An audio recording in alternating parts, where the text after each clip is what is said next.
regarded as public enemy number one, it's horrible. Life is fragile. To take a wrong step in life, you see it time after time after time.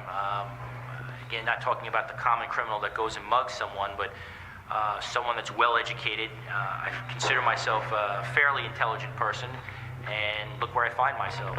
I'm not the first businessman to get in trouble, and I certainly won't be the last. It happens, and you justify it by, well, it's who am I hurting? Who am I really hurting? Again, I'm not a rapist. We don't mug people. We don't hurt people. I don't steal from people. But in and of itself, there's still a crime was committed, and I need to pay my debt back to society.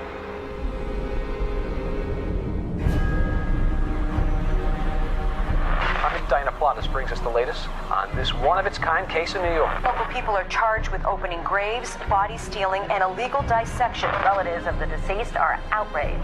Probably the most hideous, horrible crime of the last 100 years. Evil people with absolutely no conscience whatsoever. Lawsuits were filed all over the country in a multi-million-dollar scheme that prosecutors call medical terrorism. William Sherman, I'm 62. I'm a reporter for the New York Daily News. Well, my connection to the body parts case is I broke the story. I was having a drink or a couple of drinks with an attorney who's a friend of mine, and he said, I know you're not going to believe this, but there's a funeral home in Brooklyn where the owner, along with another guy, has been cutting up corpses and taking the bone and the tissue, putting it in a refrigerator and selling it to 3 publicly owned companies. It was a story that wrote itself, and it was a kind of an Edgar Allan Poe, horrific, repelling, curious horror story that involved real people with some tragic consequences. My name is Michael Mastromarino. I would describe myself as a quadruple A personality that's driven. Back in '01, I opened up Biotissue Technologies and Biomedical Tissue Services. Tissue banking is, in essence, an industry where they recover tissues, bone, skin, tendon, from someone after they die. My name is Lee Crusetta. I'm 37 years old, and I'm a licensed practical nurse and also a certified tissue bank specialist.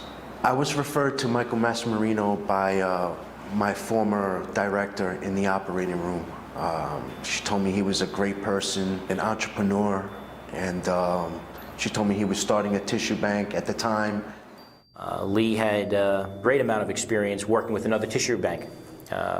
He was a nurse, he was in orthopedic surgery, knew sterilization technique, knew recoveries very well, knew his anatomy very well. I took pride in recovering tissue, something that it was my calling. Most people know of heart, kidney donation, that's organs. And then there's a tissue side of it where there's bone, tendon, and skin. One donor can help up to 80 people. When I first started the company, I wouldn't describe it as daunting. I actually looked at it as a challenge. I enjoyed it. I enjoyed trying to grow something and helping people. We were providing, you understand something, these tissues that we were providing weren't saving lives, they were enhancing lives. All the tissues are used in hospitals for various procedures. So there's a real need for these tissues. Michael was a very ambitious person. Yeah, you know, I looked up to him in many different ways. He was, you know, eventually he became sort of like the big brother that everybody wants, you know, just smart, had money. He was one of the first people to start a non-hospital-based tissue bank in New York. You know, the funeral industry had to have a great deal of access to families. This was my thought, was, you know, getting to the families and talking to the families right at the funeral home. So I met up with a funeral director in Brooklyn, and he was all for it. A tissue bank at a funeral homes, it was an area that was pretty much untapped in New York. And I figured, you know, he was going to come up with a pretty good niche, a pretty good market. And I just figured that, you know, we were going to do well.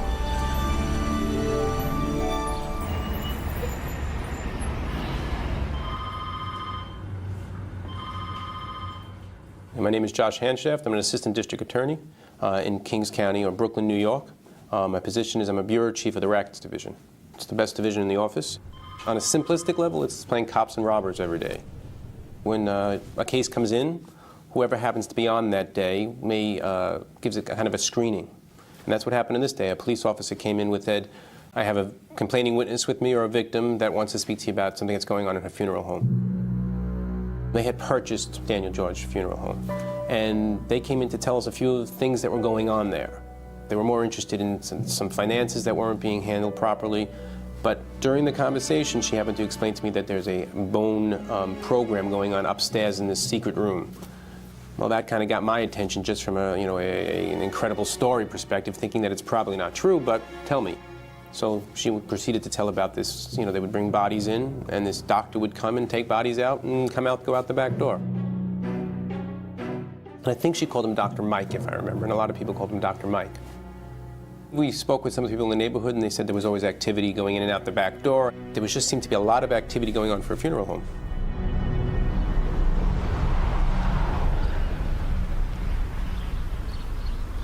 My name is Anthony DeMaine. I am the son of Thomas DeMaine. I live in Brooklyn, New York, a place called Garrison Beach. I was born in Coney Island, Brooklyn, and I do construction for a living. My father was being treated at the VA hospital in Bay Ridge, Brooklyn, New York. He had bladder cancer. I guess his body just had enough. And just watching his last breath just took a lot out of me. Well, you know what? I knew he was in a better place. At least I thought that's where he was going, was a better place. The next day, I went to the Daniel George Funeral Parlor, that's on Bath Avenue, to go make arrangements for my father to be laid out. The owner of the establishment kind of made everything go smoothly, made me feel good, and comforted me.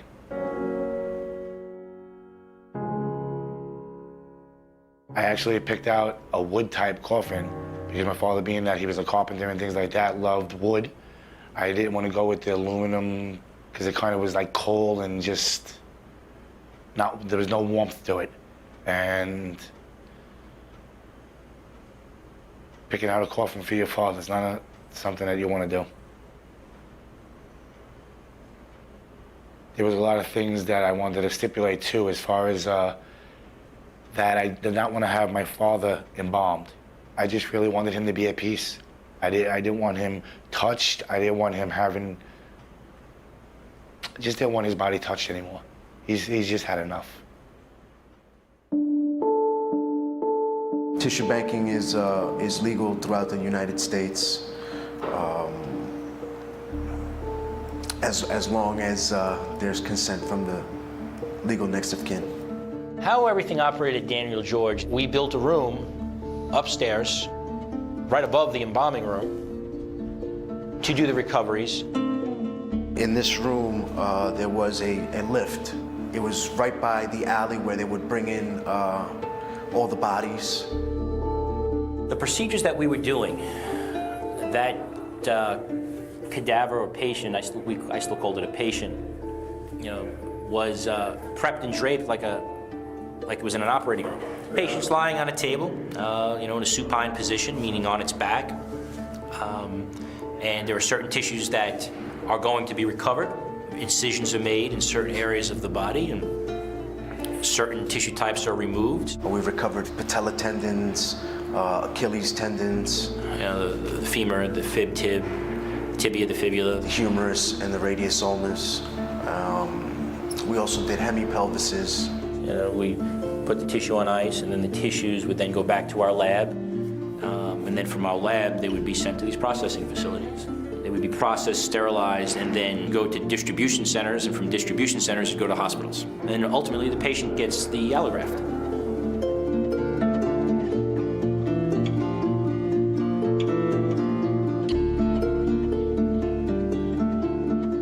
My name is Dana Ryan.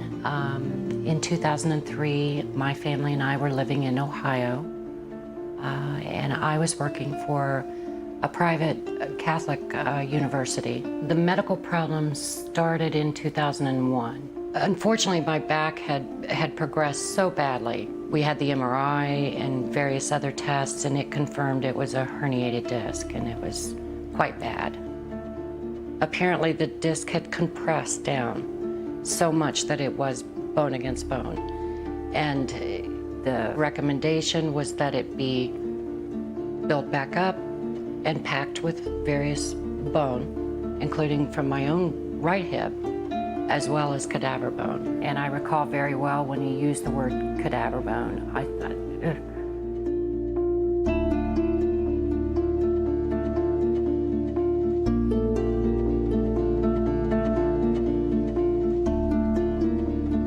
My name is Tom Ryan. Dana Ryan is my wife. She had finally decided to go see a surgeon, and that's when he had recommended that she have the fusion. I actually received 2 separate pieces of tissue, bone, from 2 separate cadavers. This was used to fuse my lower spine. When Dana woke up in the hospital after the surgery, and I'd asked her how she was feeling, and she had told me that it was the first time that she could feel warmth in her foot. My toes were warm, and I noticed that. And when you've been in pain or your circulation or what have you compromised for a while, it's a gradual process, and you really don't realize how bad it had gotten. She was really surprised and pleased with the results at that time because it seemed to have done her a lot of good.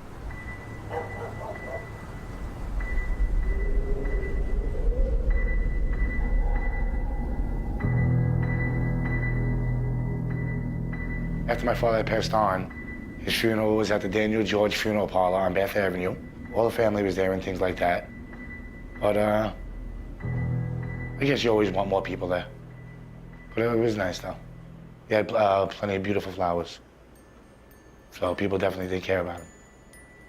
The open casket was fine. When I was looking at him, he actually did look at peace.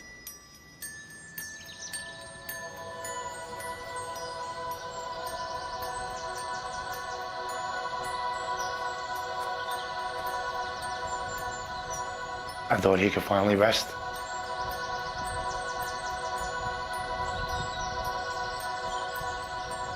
When you look at the whole body as the whole industry, a body's probably worth about $200,000. Yeah, about $200,000 on the open market, everything being given between organ and tissue donation. It's a billion-dollar industry. It's like any other business model. When you have a very high demand and a very short supply, prices tend to be are up there.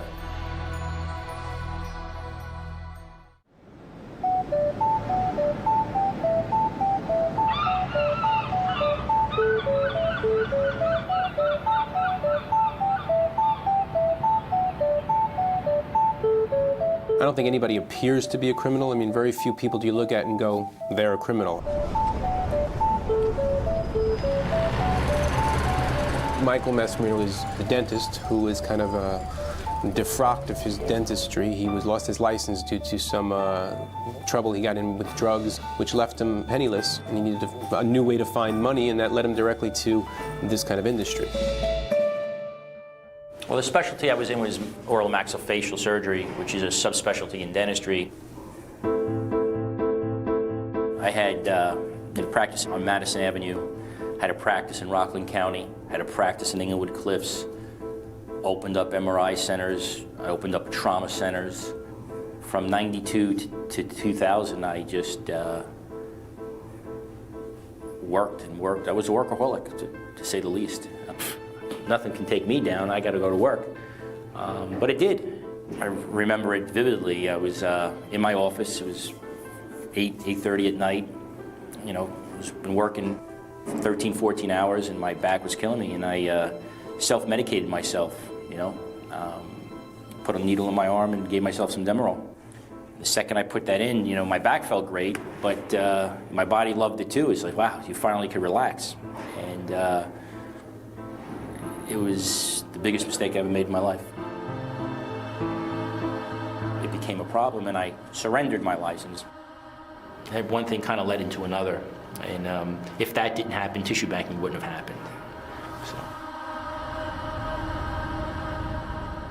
We started in Brooklyn at the famous Daniel George Funeral Home, and you know, we started with nothing, and we grew into a premier recovery tissue bank. You know, as a recovery agency, we had contracts with processing companies. So we would send RTI specific tissues, and we would send LifeCell specific tissues. We'd send Tutagen, the other company, specific tissues. And these are all Wall Street companies.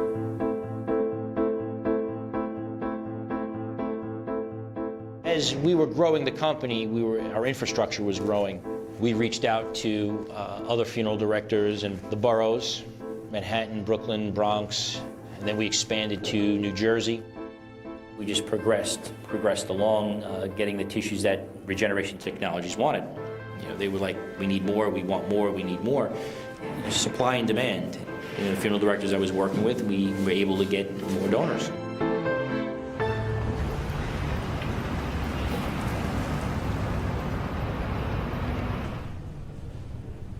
My name is Michael Vecchione, and I am Chief of the Rackets Division in the Brooklyn District Attorney's Office. As I was sitting right here in my office, Josh came in and he sat down and he said, look, I have something, I'm not really sure about what this is, but let me tell you a little bit about it. And they told me about an owner of a funeral home who had come in and who had just purchased a funeral home. Turns out to be the Daniel George Funeral Home. In her kind of tour of the funeral home, she had gone up to the embalming room, which we later called the cutting room, and she saw that there was a body being worked on.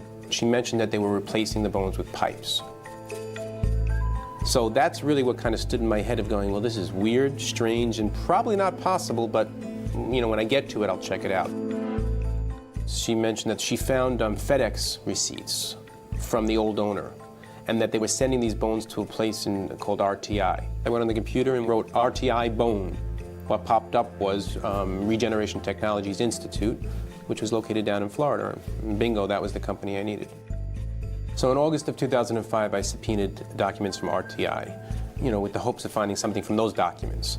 And at about the same time, I received some documents from Daniel George Funeral Home. So now I start to, you know, pour through the documents that, you know, we have. We started to realize there were many companies, and there were many funeral homes and many bodies. And I hit a point where I realized this case is getting bigger than myself, that I need some help, and I went for the best. My name's Trish McNeil. I'm a bureau chief in the Kings County District Attorney's Office Rackets Division. I was co-counsel with Josh Handshaft in investigating the case.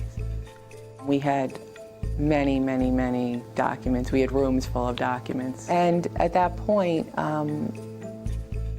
I didn't really know what was going on. I couldn't believe it. They had this special room where they were dissecting bodies and taking the bones and the tissue from the bodies, and I didn't know what they were doing with them. I knew that they were giving them to processing companies for use in transplant, but I couldn't imagine whether or not this was something that could be done, couldn't be done. When I was first subpoenaed, was it a shock? Yeah, I was absolutely concerned that I was being subpoenaed. That day I called my lawyer. My name is Mario Gallucci. I am a criminal defense attorney, and I represented Michael Mastromarino in his criminal cases. He came into my office with the subpoena. I sat down and I read the subpoena. It was from the Kings County or Brooklyn, New York District Attorney's Office, and I didn't understand what they were looking for, because I personally I was never aware of the tissue harvesting business. So I said to Michael, my initial reaction is, what are you doing? You could do this? This sounds like something that's out of a Frankenstein movie. To be quite honest with you, I felt the same way that everybody else felt when they first heard about it. And then he explained to me that, yes, it's done every day. This is a legal business. And then I began to do my own research on the industry. So that was my first meeting with Michael. That's standard practice in the tissue recovery industry. Matter of fact, the PVC pipe that we used came from the company that we sent the bone to. We did that to reconstruct the body so that they could be viewed. Like any case, if you don't know it, you have to educate yourself. So if it's a medical case, you need to speak to a medical doctor. If it's a bone case, you need to speak to the people who process bones. I originally was looking at this replacing bones with pipe that I caught onto and hung onto, and then I learned that it was legal. So it became like, well, I didn't know that, but let me take a look at it. It's been documented that you cannot pay for bone. You can't buy bone. So what they call it is paying for recovery fee. The companies that process bones pay for the service of recovering that bone. Sure enough, I just happened to be looking through documents to understand what was in those boxes. I looked at two documents that supposedly should have had the same person's signature on it, and they were two different signatures. The paperwork on its face made sense. It looked like there were family members who signed, who gave consent, that there was proper signatures, there was proper information. But once you looked behind it, it absolutely made no sense. So one document was when a person goes to a funeral home and they say, I would like flowers and I would like a casket and I would like my loved one to be buried in this style, they sign that document. It's called a funeral contract. When you donate your bones, there's something called a consent form, and the consent form also has a place for your signature. And those two signatures, which should have been the same person, were two different handwritings. And that kind of set the alarm off that something's going on here. You may be allowed to put in pipe, but we have somebody forging somebody's signature.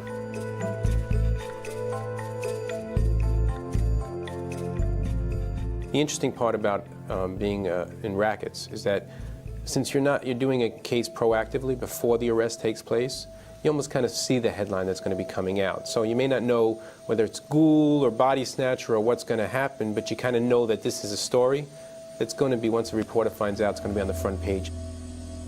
When I started to look into it and I started to get how big a story this was, how many bodies were involved, and the fact that funeral home directors throughout the city and upstate and in Pennsylvania were being paid $1,000 per corpse to give Master Marino the bodies, I mean, it just began to get bigger and bigger and more interesting. William Sherman had called me and wanted to ask me questions about the Mastro Marino case, but at that point there was no Mastro Marino case. As far as I knew, he answered the subpoena. It was a done case, and here comes this reporter who I had never heard of before, asking me questions about it, so I kind of dismissed him. And then I got the headline, and it woke all of us up.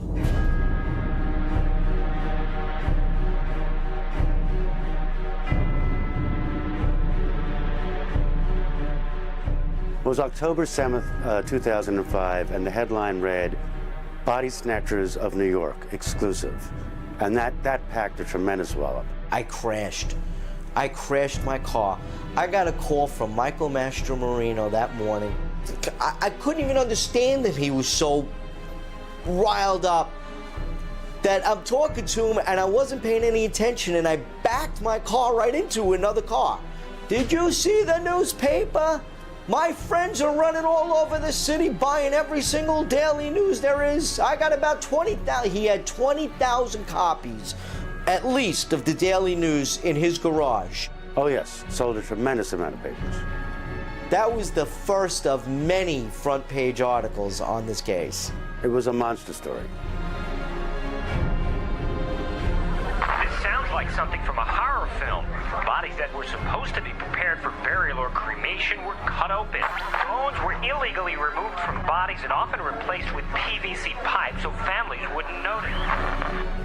I can go up there and describe exactly what I did, and the media can go up there and describe what I did, and it'll be two different stories, with ghouls and chopping up bodies and limbs all over the place, and they made it sound like we desecrated their loved ones. I was upset. The last thing I want is for my family or my friends to think of me in that way. That's not who I am. all the work for the past 20 years in the medical dental profession, and to have my name disgraced, my family disgraced, it hurts. It certainly does.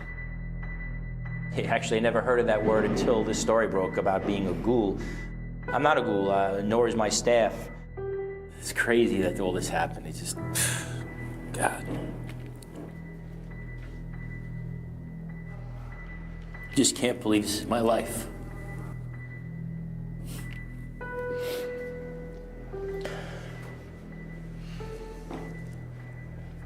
You know, when you stand back, you think about everything. It's like, wow.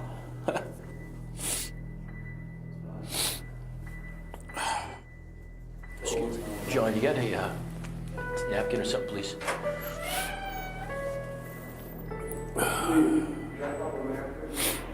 You know, my kids, I think of my children. Guess I really am a good person, man. Jesus.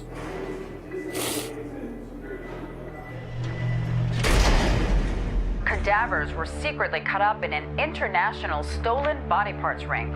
Mastro Marino, a New Jersey dentist, accused of running a body parts ring out of a Brooklyn funeral Sounds home. like something from a horror film. Now in a twisted tale of body snatching for profit. Details of this case are particularly gruesome. This is like a real-life invasion of the body snatchers. What they did was so appalling that I consider them like, I mean, they're devils. Michael was very upset by the headlines.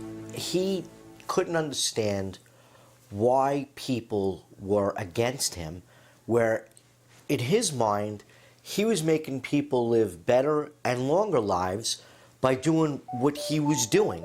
Michael Mastromarino had myself and every lawyer in my office completely convinced that everything he was doing was completely legal. Now, mind you, I don't always take what my clients tell me to be truthful.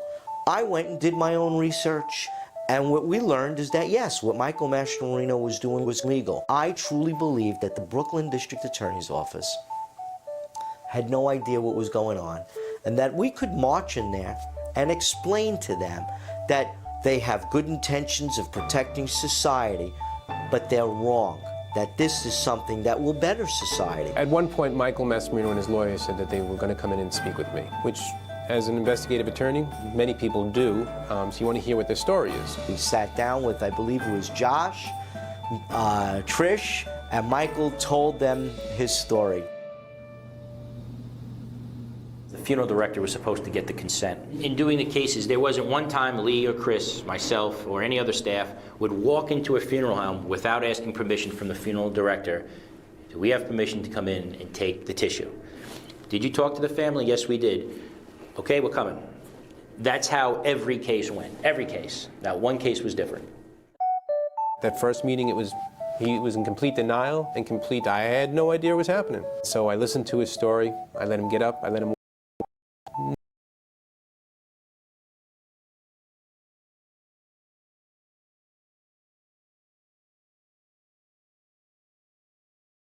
like he believed it. Was it cocky? A little bit, but it was more him just staring me in the eye, trying to make me believe this ridiculous story. Even when you knew something was wrong in your heart and in your gut, he always found a way to justify it to you, and that's just the way he was. He's the type of guy that can tell you, that the rain comes from the ground up, and he'd put it to you in such a way that you'd believe it.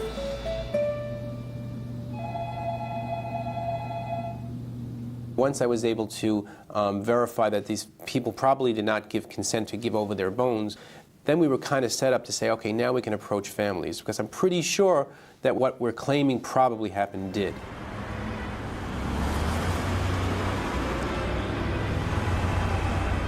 So 99.9 said I never gave any permission for anybody to touch my loved one. Now, I guess you would say, the nightmare really began.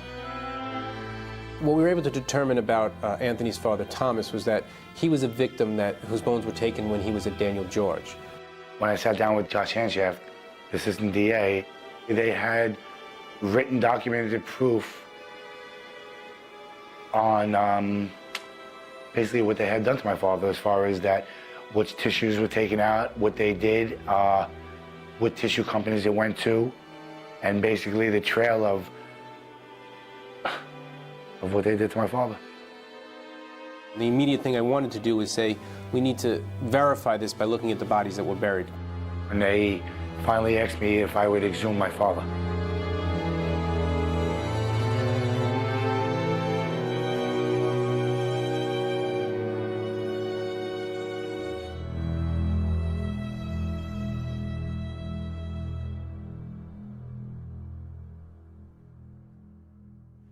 Basically, when they exhumed him and they did the autopsy, they basically found that the bones in his body had been taken out and had been replaced with PVC piping. How did I feel about that?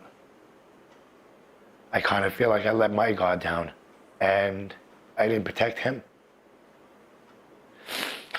I feel very sad that with the type of life that he lived, that's how he had to go out. And it's like nobody deserves something like that. And I just feel very sorry for him that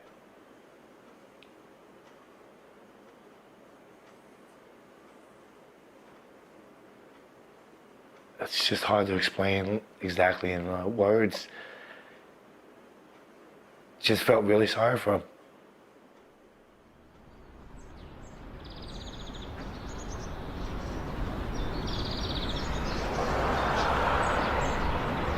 I've been doing this for a very long time. I have never seen a case like this before, and I don't think that I'll ever see a case like this again. Until I saw that first body being pulled out from underground, being autopsied, and to see the pipes that were now in place of bones, did I really believe that it was going on at all. Even though we had all these allegations and all these things on paper, until I saw it did I really go, wow. And then even the second one, I was still like, can't be more than one, can't be more than two. By the time I got to number 5, I kind of realized there's going to be a lot of people here.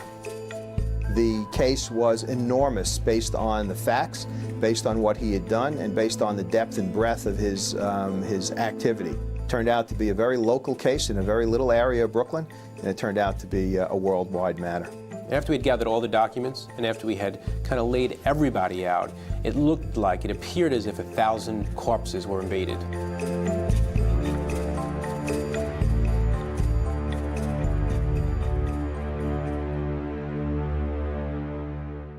My name is Susan Cook Kittredge, and I live in Shelburne, Vermont in the United States, and I am a minister. My father was Alistair Cook, and his body was stolen by Mastro Marino and chopped up and sold.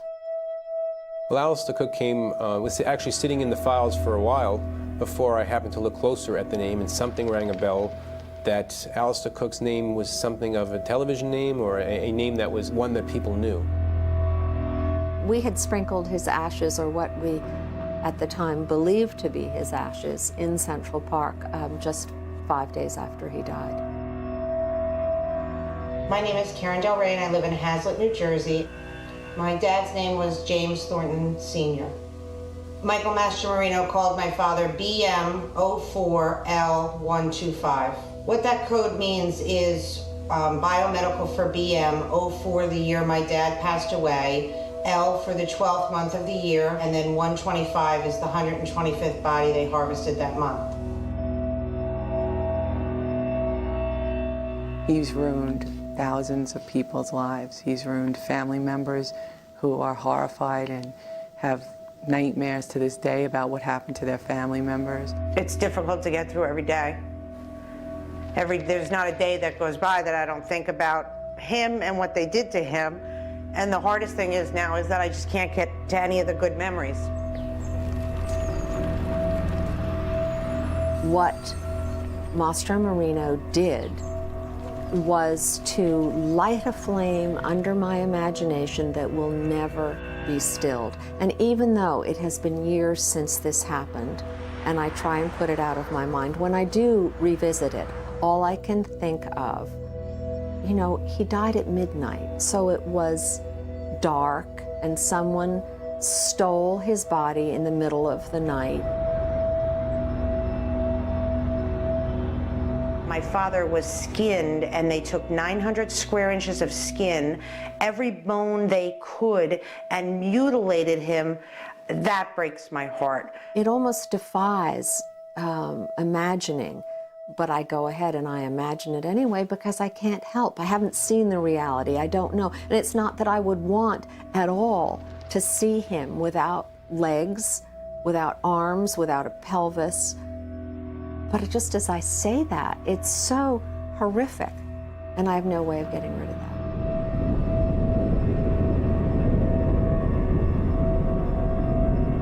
Callousness is incalculable. Family members were almost never told, and because the documents on these tissues were forged, it was often made to appear that the donors were younger and healthier. And that means that some of those people who received tissue could have received tissue that was contaminated. Relatives of the deceased are outraged. To take one's body parts and steal them, and they were diseased body parts, to put them into healthy people is unbelievable. I never gave permission for my father's body to be used, mostly because my dad was not a candidate to be an organ donor. My dad had asbestosis, he had skin cancer, he had a lot of things wrong with him. I really wouldn't understand why anybody would want to take my father's body parts, being for the fact that he died of cancer, having bladder cancer. Not being a doctor, but I wouldn't think that that would be a smart thing to do. My father's body was in perhaps the worst possible state for anybody to be used for tissue donation. He was 95 years old. He was very frail. He had lung cancer that had metastasized to his bones. And boy, that would be the last bones I'd want in my body if I needed it. There were over 1,000 donors, basically. And I would say the vast majority of those, there was something incorrect on those forms. Now we're learning that not only did they steal body parts, but they took body parts from people who weren't healthy. It was a frightening thought to me, especially when I learned that Master Marino and his crew were not doing the proper screening procedures. They were taking tissue from very, very unhealthy people.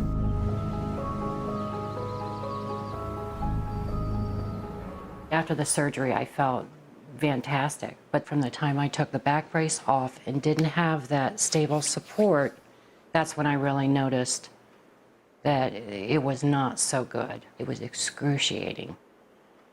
I believe the term that the doctors used to describe that was failed back syndrome.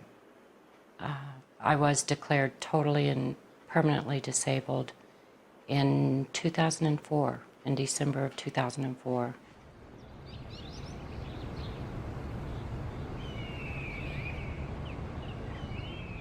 In my heart, I know that the tissue was good tissue, and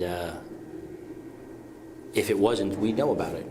We would definitely know about it, and that's how my conscience is clear, and that's what I would like to, that's why I wanted to do this, was to get that across. If we weren't doing good work, I'd have to believe the companies we were dealing with would have asked us to stop sending tissue to them. Every piece of tissue that's down at that processing facility gets tested and mechanically tested and cultured. So if there was a problem or an incestual problem with bad bone going down there, within a week we'd have a phone call. Instead, it was just the opposite. What's it gonna take us to get more of your bone because your tissue is phenomenal?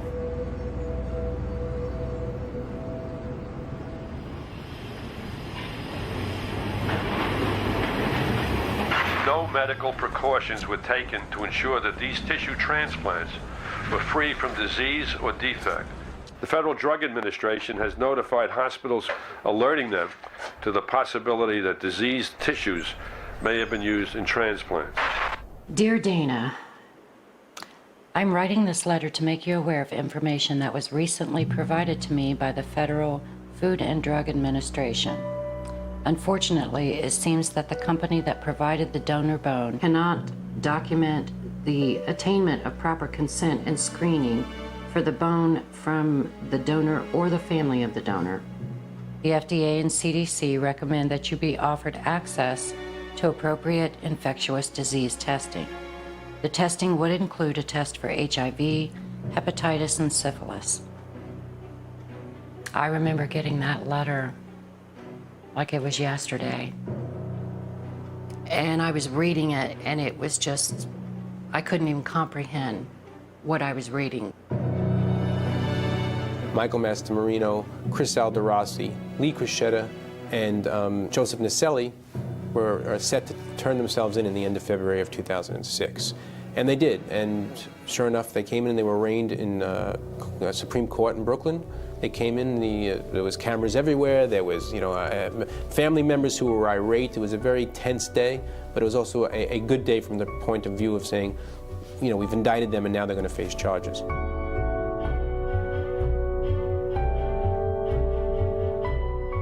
Well, I turned myself in. I didn't get arrested. I turned myself in with my attorney 10 o'clock at night, walked into the DA's office in Brooklyn, and I stayed there overnight. And then, they had the parade of me walking into court with them hand in hand around me, so they were all on TV, and it was their big day, and they had that holding up the PVC pipe saying, look what he did. And it enraged the public. And again, lack of knowledge of what really transpires in the tissue recovery agency. How we recover is no different than how anybody else recovers. He was public enemy number one. I never had a client that had the volume of charges on crimes that you had never seen before. The indictment consisted of 122 counts. Grave robbery. Unlawful dissection of a human being. Body stealing. Opening graves. Forgery, falsification of business records. Reckless endangerment in the first degree, reckless endangerment in the second degree, and scheme to defraud in the first degree. The district attorney's office, in looking at that indictment, was extremely creative. The most serious charge faced was called enterprise corruption. That charge alone could get him 25 years in jail, let alone all the other counts. They were using an enterprise corruption, which you typically see in a bookmaking case, in a loan sharking case, mobsters. You don't see it in a tissue harvesting business that is intertwined with multinational corporations that are traded on the stock exchange. I was kind of a blur. I knew I was in trouble. And I kept telling myself, it was inconceivable. In enterprise corruption, never even heard of that charge until I was in court. 4 men accused of stealing bones from corpses and selling them to be used in transplants pleaded not guilty late today. Bail has been set for the 4 defendants, with Mastromarino's the highest at $1.5 million. Their passports have also been revoked for fear they are a flight risk. The battle lines were drawn today, and we expect to fight. They were very confident that they were going to beat the case, and their attorneys repeatedly told us that we didn't have a strong case and that we wouldn't be able to prove it. He kept telling me that everything was going to be fine, that they had no evidence. He felt that he could just blame it on the funeral directors and walk away from this. Michael pled innocence up until the day I saw something that I had not seen before.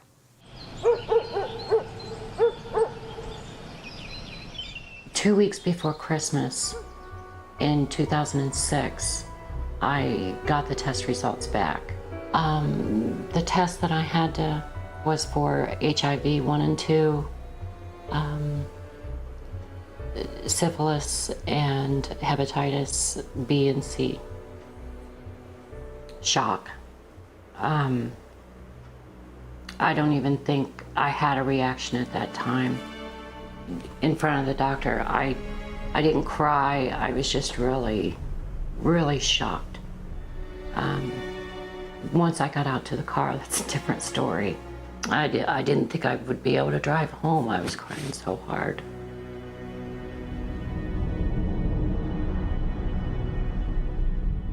I had been exposed to hepatitis B. It's an inflammation of the liver. It's very serious. Sometimes, I understand, sometimes fatal. My husband and my oldest son had to go for testing for hepatitis B. You never get those tests back quickly enough. your mind goes crazy, but our son was just fine. He was negative, and my husband's test results came back that he was negative for all diseases. When I went to see my family doctor who delivered all 3 of my children, he's been my family doctor for 22 years, and he told me then, I tested you when you were pregnant with the kids, and you were negative. 3 kids, 3 negative tests. You have 1 surgery where you actually receive blood or blood products, and now all of a sudden you are positive for Hep B. We were moving forward towards preparing for trial and seeing how we were going to present this much information, these many thousand pages of documents to a jury. And we were educating ourselves every day to find other ways to prove our case and make sure that it was strong. I never understood what their smoking gun was until much later in the case. But eventually the smoking gun was DNA information. Initially, we were puzzled on how this tainted tissue could get past the health checks. The processors did keep some of the tissue that was sent to them. So at that point, we basically sought out the assistant of our medical examiner's office in New York City, and they were wonderful in helping us conduct all the DNA testing. In order to send tissue to a processor, the processor needs to do an evaluation on the tissue itself. So the first thing that you send to the processor is a sample of blood. The processor then processes the sample of blood, determines whether or not the person has a disease such as syphilis, hepatitis, AIDS, what have you, and then they call up Michael and they say, the blood is good, the blood is diseased, I don't want the tissue. What was happening was the blood DNA didn't match the tissue DNA, and that none of this was matching. They had extra vials of blood. It was in that bag. They would pull one out when necessary. They knew it was already checked and clean and acceptable to the processing companies, and so they called it, they deemed it the okay bag. And they were sending down tissue that they had no idea on whether the tissue was taken from somebody who died from hepatitis or AIDS or syphilis or any one of those diseases. I met up with Michael and I presented to him the DNA. And I said, Mike, what is this? Don't worry about it. No, we gotta worry about it. What are you talking about? What is it? You gotta explain this to me. No, that's nothing. That's made up. The processes, you know these processes, they want to put this all on me. They're doing everything wrong. This is their way of putting it all on me. I didn't believe him. And I knew at that point that he was lying to me. In hindsight, looking back, should have just went in and said, yeah, you know, I did this. I did A, B, and C. But I didn't. I did not tell my lawyer. You know, my lawyer was under a different presumption, as the DA knew I was lying, but I don't believe my lawyer knew I was lying, and I regret not telling him from the start. The truth always comes out.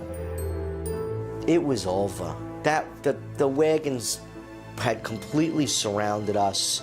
I had to face what I had done. I do admit to signing consent forms and forging other documents.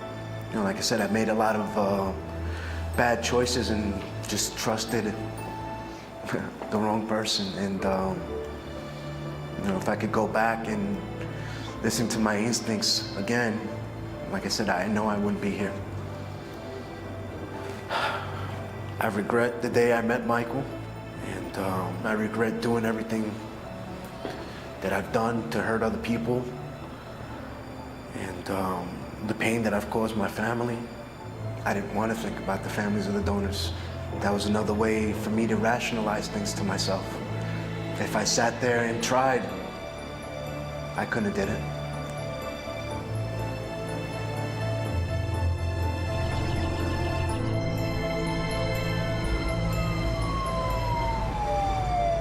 Master Marino changed his plea to guilty when I guess he realized there was nowhere for him to run. He realized that we had done our homework and we had him.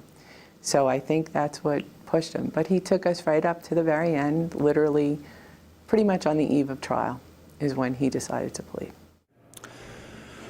Why did I decide to plead guilty in the end? I decided to plead guilty because I was guilty. And we were going to go to trial, and I had enough. It was a tough 2 years. It was a tough 2 years, and I lied to my family too. I lied where I didn't even tell them that I was forging paperwork. I'm sure they assumed things were happening, but I was tired. I was done. Yes, there was a crime. Forgery was done. Cases were taken without consent, but my intention was never to hurt anyone, knowing that the tissue was going to be sterilized and irradiated, and all possible transmissible diseases would be dead. I was comfortable with that.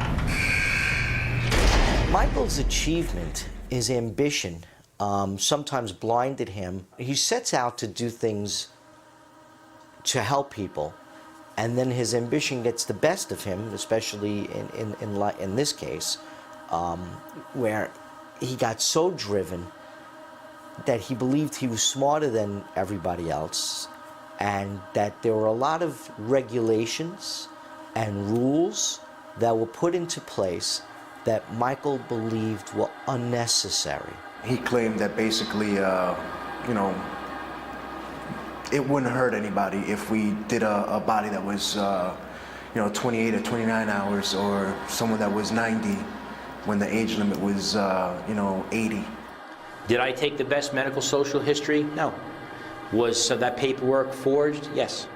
Now, did an HIV case come along? I don't know. But I can tell you that in the sterilization process and the processing techniques that these companies use, it irradiates everything anyway. Hepatitis, syphilis, HIV, now this thing with cancer, well, it was the bone had cancer, the patient died of cancer, so the bone has cancer, so now the recipient has cancer. That's just not true. But, these are where I have problems with the industry, and the so-called smart guys make up these rules, and I'd like to sit down with these smart people and talk about them. My name's John Healy. I'm a physician and orthopedic surgeon and a professor of orthopedics at Cornell University Medical School in New York, and the chief of orthopedics at Sloan Kettering Cancer Center in New York City. Dr. Healy was the expert that basically said, by what Michael Mastromarino did and the types of tissues that he took, put the transplant recipients in harm's way. Bone that is osteoporotic or that has had cancer or other disease, it's not as strong, it's not going to stand up long enough, it doesn't heal as well, there's not the same surface area to heal. And so that's a serious problem. The HIV testing, for example, was not conducted in a standard way. These donors could have been infected and the processing not been sufficient to cleanse that bone and make it safe for transplantation. Several of them actually had cancer. Cancer to cancer, again, let's go back to cancer. And we spoke about this earlier. Unless it was a multiple myeloma, lymphoma, leukemia, breast cancer doesn't affect the bone. Brain cancer doesn't affect the bone. Lung cancer, unless it's metastatic cancer, there is no infection in the bone. However, the cancer will have eroded that bone, it will have weakened that bone. The treatment that the patient has received for that cancer will have compromised the tissue in a variety of ways. And I can just speak as a person, not as a doctor, but I wouldn't want to receive that bone myself. And so just on that gut level, it fails. Hepatitis B is not an easy disease to catch. It involves an exchange of bodily fluids. And I can assure everyone that the only bodily fluids I've exchanged is with my husband of 18 years. Never received blood or blood products. never worked in the healthcare field, have never used drugs, never had any kind of behavior that would put me at risk. The only thing that has been introduced into my body was this bone. If someone were to get sick from the tissue, yes, I would feel horrible. I mean, I wanted to help people. I dedicated my life to it. Mastro Marino pleaded guilty and barged to dozens of felony counts, including corruption and grand larceny. Prosecutors say he made about $5 million by looting bodies from funeral homes. Mastro Marino sat in a Brooklyn courtroom Thursday as family members of his victims and those who received transplants had their say before the judge who will sentence him. My name is Anthony DeMaine. My father was Thomas DeMaine. Did you think you were helping my father when you cut his body into thousands of pieces so that you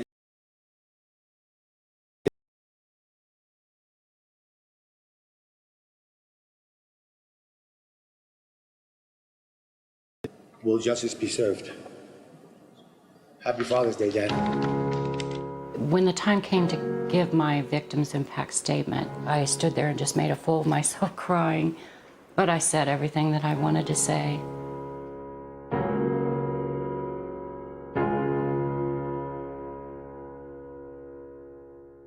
It was very emotional. I think that many people in the court held back tears. There are nights that I have nightmares seeing my dad in his dismembered state.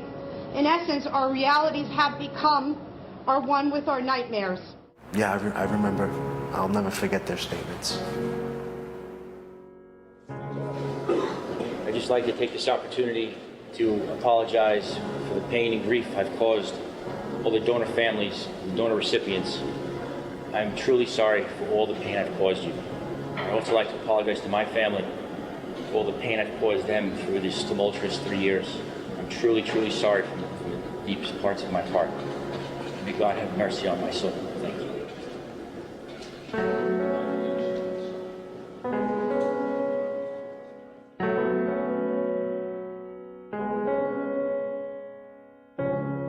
Just the first time I saw Mastro Marino, I guess there was definitely some hatred at the time because I definitely had hate flowing through my veins. I definitely did.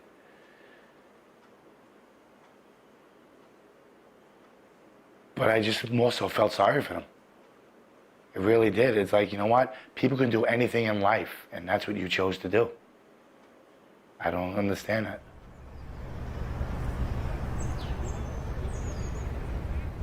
The judge imposed sentence, and he sentenced him to 18 to 54 years in jail. The sentence is a harsh, harsh sentence.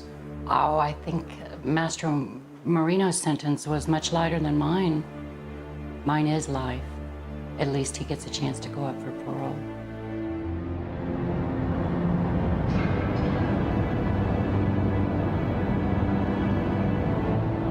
This entire enterprise, this entire affair was motivated by greed, pure and simple. Mastro Marino was motivated by greed because he made millions. His two assistants made a couple $100,000 a year. The funeral directors who sold the bodies to Mastro Marino for $1,000 each, and no labor involved, just take the body, here's $1,000. I mean, there's greed. And the publicly traded companies that bought this material from Mastro Marino with few questions asked, and we sold it to hospitals and people in need of this transplant material, that was greed also. It's all about greed. This whole case was about greed. I mean, I would say most of the cases we do somehow come down to money, and this was no different. He took something that, again, was a good thing for our society, a noble thing, and all he saw was dollar signs.